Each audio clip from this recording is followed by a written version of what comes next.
Hello, hello! Köszöntök mindenkit a csatornámon. Mai napon egy tokrányt fogok készíteni, amihez 500 g sertéshúst fogok használni, körülbelül egy olyan 10 dekányi szalonnát, császárszalonnát, egy fejvörös hagymát ide már összedaraboltam, és 2 gereszt fokhagymát, majd amit fogok hozzátenni, amit biztosan tudok, köménymagot és borsot, zsírral fogom készíteni, és csak annyit akarok mutatni, nem akarlak benneteket untatni a darabolással, tehát én a sertéshúst, ezt ilyen vékony szeletekre szoktam, mint egy jó vastagfajta tésztát.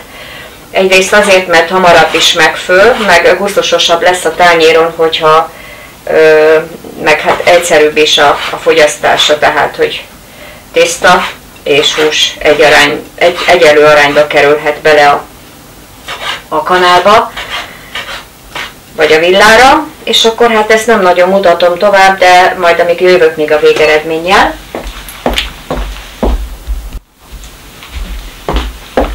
Kezdjünk is hozzá a recepthez, és fűszerek tekintetében egy fél teáskanállal, ezzel a teáskanállal, fél teáskanál köménymag és fél teáskanál borsot, őrölt fekete borsot készítettem ki. Már elindítottam a tüzet, hogy melegedjen az edény. Hát mennyit? 2 teáskanál zsírt teszek ide bele. Így, ez szerintem elég lesz. És hozzá fogom rakni, hogy kisüljön ez a jó kis íz ebből a szalonnából. Így. Zsírjára fogom pirítani. Én nem szoktam kiszedni a szalonnát tehát az egész idő alatt a szalonnával együtt főzöm, tehát akkor úgy akarom mondani, de kell, hogy egy kicsikét ezt a pirított ízt, ezt a sült szalonna ízt, ezt ki tudjam hozni. Addig fogom sütni ezzel a szalonnával, és akkor utána folytatom a hagymával és a hússal.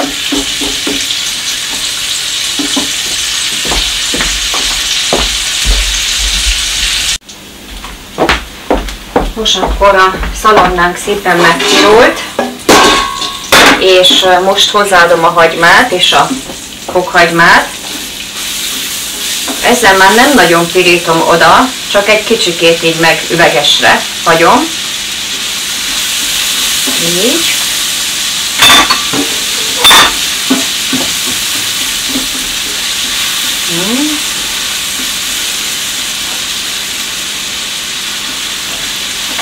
Oké. És akkor már belerakom a köménymagot és a borsot is. Hát mindjárt hozzá fogom tenni a húst. Nagyon jó. Csodás az illat. Már most pedig még nagyon az elején vagyunk.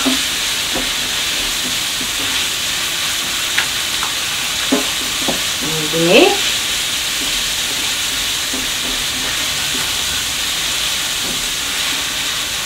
Tehát minimálisan pirítom meg a hagymát.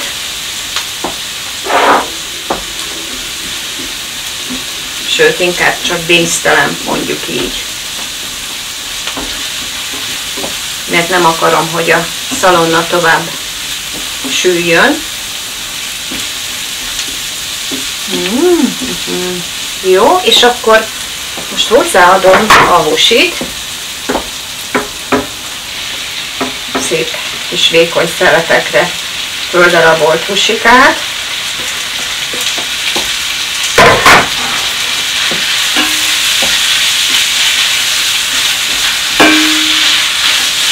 És akkor ezt keverni fogom. Mindjárt idehozom a kamerát.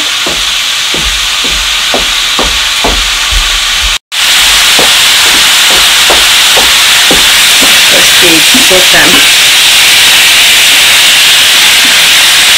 kifehéredésig megkeverem, pirítom, összeforralok vizet,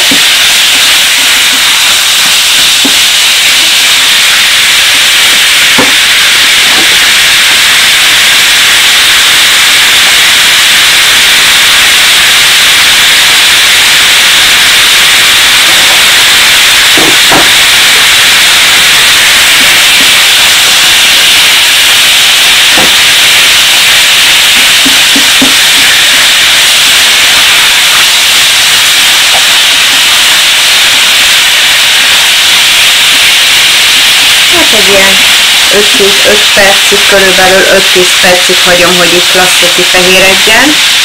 Utána meg fogom sózni, és akkor felöntöm vízzel, hogy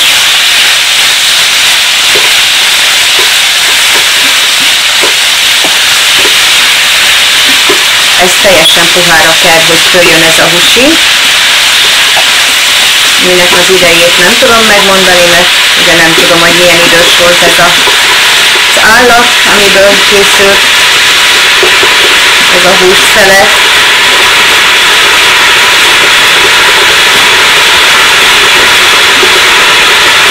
Látható, hogy elég jól kifehéredett.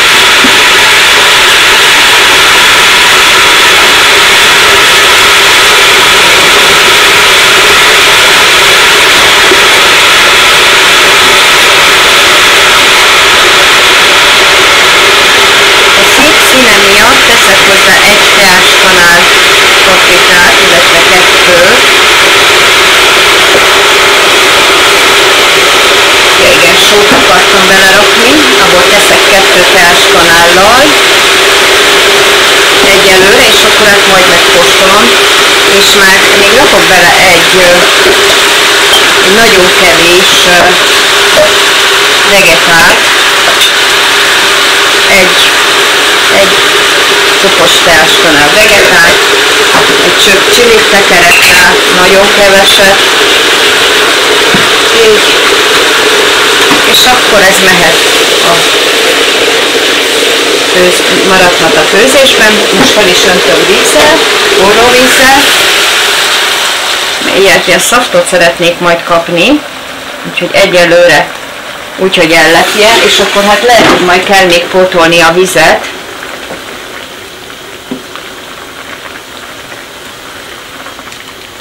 A paprikát a színek miatt raktam bele, lehet, hogy van, aki majd fogja mondani, hogy ez nem jár bele, de igazából ez mire megkapja a szaftot, addigra ez szinte ilyen nagyon halvány rózsaszín színt fog kapni. És akkor most más dolgom nincsen, beleraktam mindent szinte, és akkor most ezt így letakarom, és hagyom főni a puhulásig, és akkor utána majd jelentkezek.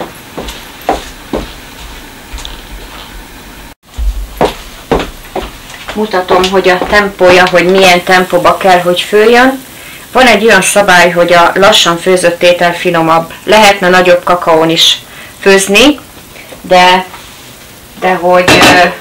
hogy finomabb legyen, ezért inkább a lassabb tűzön szoktam főzni az ételt, de ha letakarom, ugye a gőzbe mindjárt gyorsabban fog forni, úgyhogy közben elkészítem a nokedlit. Közben elkészítem a nokedlit, leütöm a 2 tojást, oké, ez rendben van.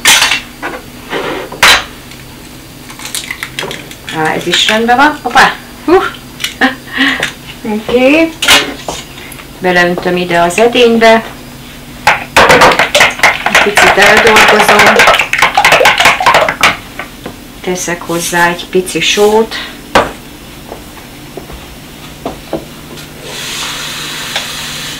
Vizet. Egy 2 deci vizet.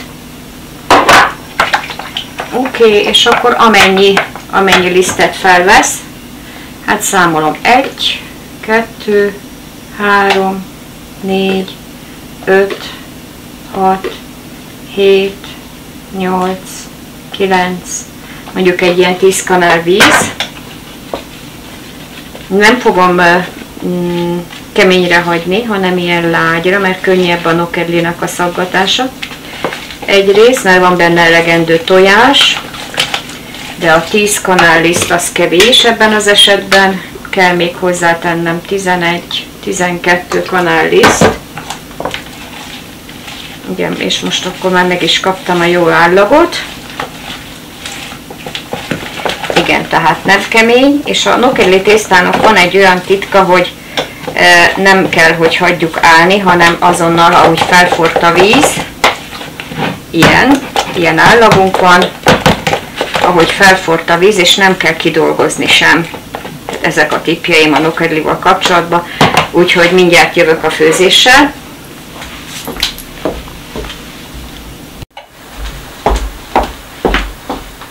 Miközben fő a tokányunk, a tésztavíz hamarosan felforr, de csak most még annyi tippként, hogy ide készítettem már a hideg vizet, mert amikor feljön a tetejére a tészta, illetve a nokedli a víz tetejére feljön, akkor még 1-2 percig szoktam főzni, és utána mindjárt beleteszem hideg vízbe, és utána a hideg vízből mindjárt kiszűröm, vagy leszűröm a másik edénybe, és akkor így nem fog nekem elázni. Úgyhogy mindjárt kezdem a folyamatot.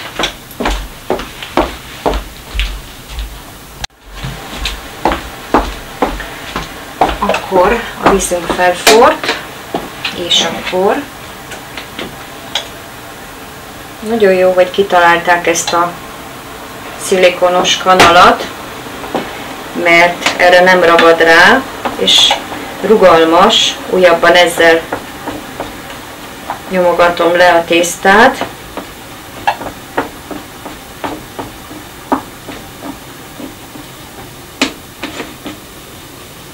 Így. És akkor keverek rajta egyet alul, hogy ne ragadjanak össze. És akkor még egyet, 2-ször szoktam. Így, és akkor utána megvárom még, feljön a víz tetejére. És akkor ez az első menet. És hát ugye addig csináljuk ezt a szaggatást, amíg el nem fogy a tésztánk. Úgyhogy most várok vele, addig félreteszem.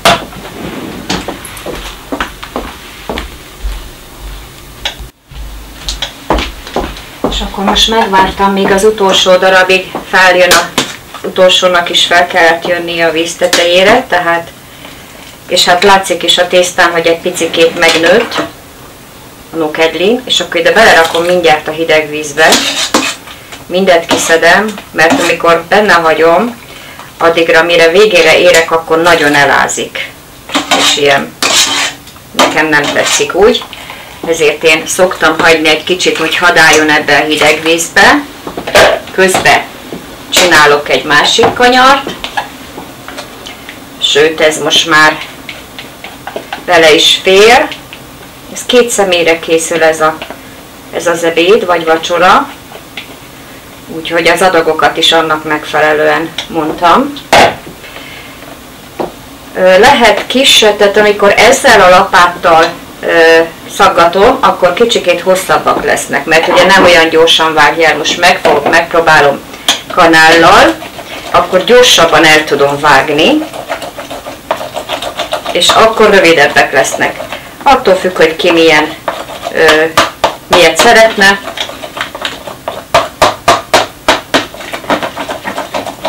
Úgyhogy vannak már speciális nokedli szaggatók is. Én mondjuk nem szeretem őket, mert nem. De lehet, hogy régi módé vagyok, meg nem vagyok már új darab. Az látszik a képen is, de igazából igen, és akkor tulajdonképpen így bele szaggattam, és akkor megvárom még a következő, hogy feljön a tetejére, és akkor igen, még ez feljön a tetejére, az a kicsit mindig megkeverem, és akkor ez alatt az idő alatt már ki is szedem a másikat, az első kanyart, igen, és akkor ez már langyosra hűlt, ezt ide le kell. Igen. Picit hagyom, hogy lecsorogjon, így. És akkor hát ennyi idő kell a nokedlinak, leggyorsabban és a legolcsóbban elkészíthető tésztaféle. Csak hát ugye a mosogatás utána, azt én sem szeretem. Amikor a tésztát mossuk le róla. De még csinálok egy olyat, hogy ezt a tésztát, amit már kifőztem, még egy picit hideg víz alatt, így a csap alatt még meghűtöm. Így, és akkor hagyjuk, hogy egy kicsit csepegjen, addig, amíg a másik megfő. Ezeket így nagyon jól össze lehet harmonizálni. Már megkóstoltam az előbb a húsit, hát szóval ebbe semmi nem kell. Amiket mondtam, annyi, az kell bele. Viszont majd vizet kell, hogy öntsek alá, mert majd be fogom habarni a legvégén, amikor már puha lesz a hús. Lisztes habarással, tejfölös lisztes habarással be fogom habarni, és akkor már kész is van az ebéd. Egyébként ez nem egy bonyolult recept, mondhatjuk azt is, hogy hagyományos recept. Isteni jó lett. Na, nyom. Semmi nem kell vele. Semmi. A vízen kívül, de azt még hagyom, hadd följön, mert majd a tésztavízből fogok belerakni. Úgyhogy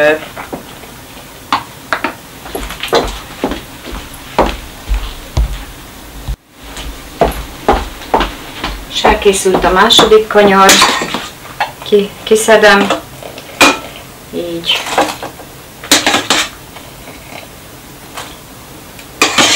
És akkor a nokedli az már kész is van. És ebből a nokedli tésztából fogok belemerni, amíg ez az anyag itt hűl. Bele, mert én szeretem, hogyha eléggé szaftos a húsi.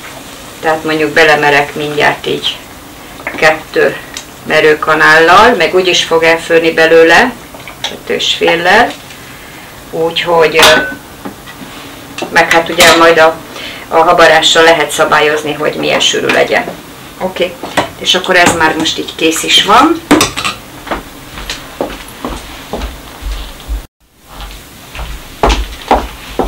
Elkészült akkor a nokedli. Tippként mondom, hogy még elkészül, mert ugye ezt nem lehet teljesen annyira összehangolni, hogy tökéletesen egy időben legyen kész.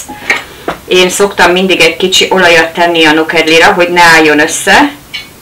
Hát most ez egy ilyen jó fél levőkanál olívaolaj, és akkor összekeverem. Ezzel meg lehet azt előzni, hogy a nokedli összeálljon, mert a nokedlinak az a szokása, hogy összeáll. De egy picit be van olajozva, akkor nem fog összeállni. Így, és akkor, és még ezt azt szoktam csinálni, hogy letakarom, és ha már teljesen természetesen ez már ki van hűve, és akkor amikor tálalunk, akkor nem fog addigra kiszáradni, és nem fog összeállni. Ezek lettek volna még a tippjeim. Itt van az a kis aranyos kis főkóstolóm. Megkóstoltatjuk vele, hogy milyen a húsi. De finom a húsi. Nagyon jó lesz. Jaj, nagyon jó lesz. Kérek még. Kapsz még egy kicsit tésztát is, egy picit, hogy megkóstoljad, hogy milyen. Jaj, de jó, nagyon finom lett. Jól van. Na, hamarosan jövök a tálalással. Köszönöm eddig is a figyelmeteket. Készen van a húsi, megfőtt. Na most így néz ki a lé. Most ehhez a léhez fogok készíteni egy tejfölös lisztes habarást. Egy evőkanál a tejföl, és inkább mindig egy picivel többet készítek, mint hogy ne legyen elég a habarás. 3 evőkanállal teszek a lisztből, és hogyha nem túl sok, akkor kidobom egyszerűen. És akkor pici víz, és akkor nagyon klasszul csomómentesre kell elkeverni. Úgyhogy a vizet azt óvatosan kell hozzáadagolni.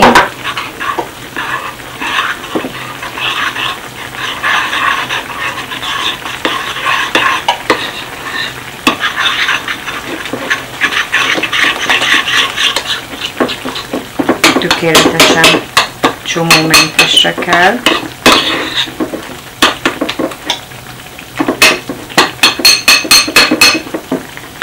És hát utána, hogy jól önthető legyen, azért majd még kell hozzá vizet önteni, de így könnyebb teljesen csomómentesre kikavarni, hogyha kicsit sűrűbb.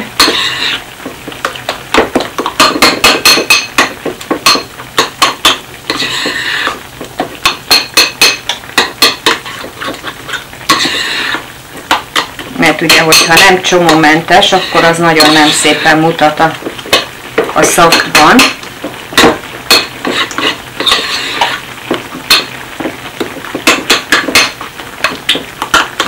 Hát ez körülbelül a technika és az idő ennyi, amennyit itt a videón láttok.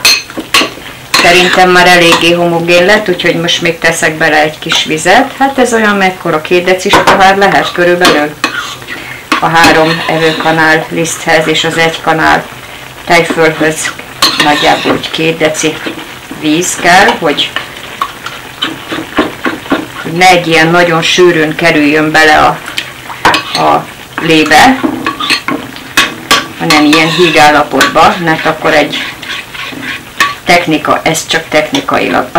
Az én tapasztalatom szerint, persze hát mindenki úgy csinálja, ahogy tudja, vagy ahogy szokta. Na tehát akkor tulajdonképpen mindjárt mutatom is a havarást.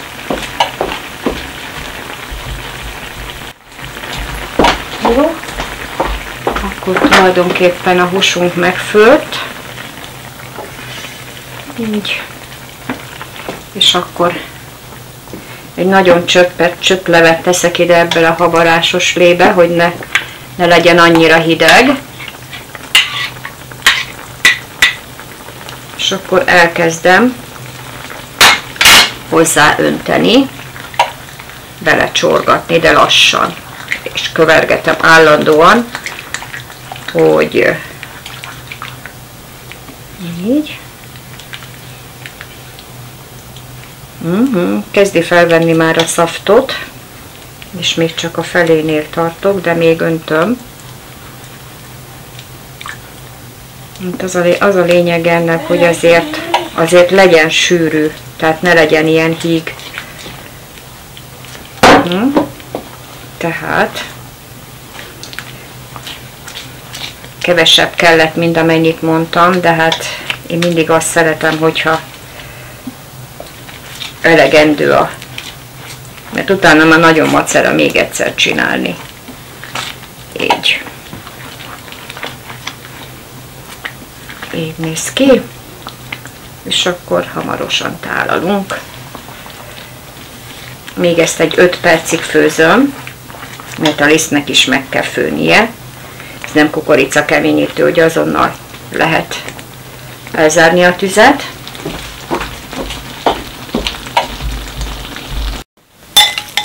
Akkor nézzük, hogy milyen lett. Úgy.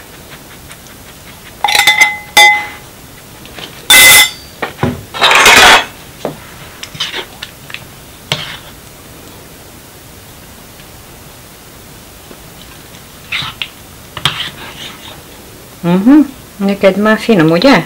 De neked már tetszik ez az íz. Ez az illat. Így. Ó, köszönöm, hogy megmozdítottad a kamerát. Ügyes vagy. Jól van. Na, tehát akkor ilyen lett az ennivalónk. Egy pici petrezselymet lehet egy szórak a tetejére díszítésképpen. Úgyhogy jól nézzen ki. Oké, nagyon be van izgulva a kiskutya a kajára. De szerintem jó lett.